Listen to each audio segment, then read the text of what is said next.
തിരുവനന്തപുരം കോർപ്പറേഷനിൽ NDA അധികാരത്തിലെത്തിയാൽ സർക്കാർ സേവനം വീട്ടുപടിക്കലെത്തിക്കുമെന്ന് രാജീവ് ചന്ദ്രശേഖർ.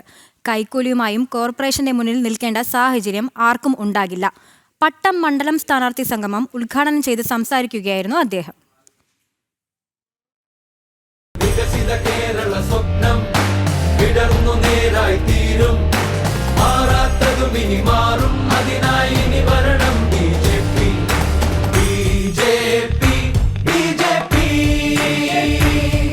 നൂറുകണക്കിന് ഇരുചക്ര വാഹനങ്ങളുടെ അകമ്പടിയോടെയാണ് പട്ടം മണ്ഡലം സ്ഥാനാർത്ഥി സംഗമം ആരംഭിച്ചത്. തിരുവനന്തപുരം കവടിയാർ വിവേകാനന്ദ പാർക്കിൽ നിന്ന് ആരംഭിച്ച വാഹന പ്രചരണ ജാഥയ്ക്ക് BJP സംസ്ഥാന അധ്യക്ഷൻ രാജീവ് ചന്ദ്രശേഖർ നേതൃത്വം നൽകി. പട്ടം മണ്ഡലത്തിലെ വിവിധ വാർഡുകളിലെ സ്ഥാനാർത്ഥികളും സംസ്ഥാന അധ്യക്ഷനൊപ്പം അണിനിരന്നു.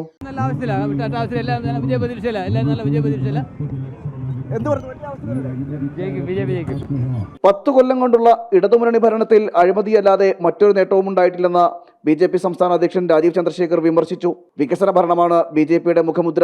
BJP അധികാരത്തിലെത്തിയാൽ കൈക്കൂലിയുമായി തിരുവനന്തപുരം നഗരസഭയുടെ മുന്നിൽ നിൽക്കേണ്ട സാഹചര്യം ആർക്കും ഉണ്ടാകില്ല. വീട്ടുപടിക്കൽ സേവനം എത്തിക്കുമെന്നും രാജീവ് ചന്ദ്രശേഖർ ഉറപ്പു നൽകി. ഇവിടെ വരാൻ പോകുന്നത് ഭരണം മാറ്റം മാത്രമല്ല, ഭരണശൈലിയിൽ മാറ്റമായിരിക്കും. ജനങ്ങൾക്ക് വേണ്ടി പ്രവർത്തിക്കുന്ന അധ്വാനിക്കുന്ന ഒരു ഭരണം, അഴിമതി രഹിത ഭരണം ഞങ്ങളുടെ ഉറപ്പാണ്. ഇനി ഞങ്ങൾ ഭരിച്ചാൽ കോർപ്പറേഷന്റെ ഓഫീസിൽ പോയി കൈക്കൂലി കൊടുത്ത് കാര്യങ്ങൾ ചെയ്യിപ്പിക്കേണ്ട ആ ഒരു സമയം കഴിഞ്ഞു.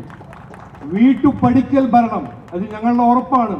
വലിയ സ്വീകാര്യതയാണ് BJPയുടെ തെരഞ്ഞെടുപ്പ് പ്രചരണത്തിലുടനീളം ലഭിക്കുന്നത്. തെരഞ്ഞെടുപ്പിന് മണിക്കൂറുകൾ മാത്രം ബാക്കി നിൽക്കെ ശക്തമായ പ്രചരണവുമായി ജനമനസ്സ് കീഴടക്കി മുന്നേറുകയാണ് BJP സിറ്റി ജില്ലാ പ്രസിഡന്റ് കരമന ജയൻ, സംസ്ഥാന ജനറൽ സെക്രട്ടറി S സുരേഷ് തുടങ്ങി നിരവധി പേർ പങ്കെടുത്തു. ജനം, തിരുവനന്തപുരം.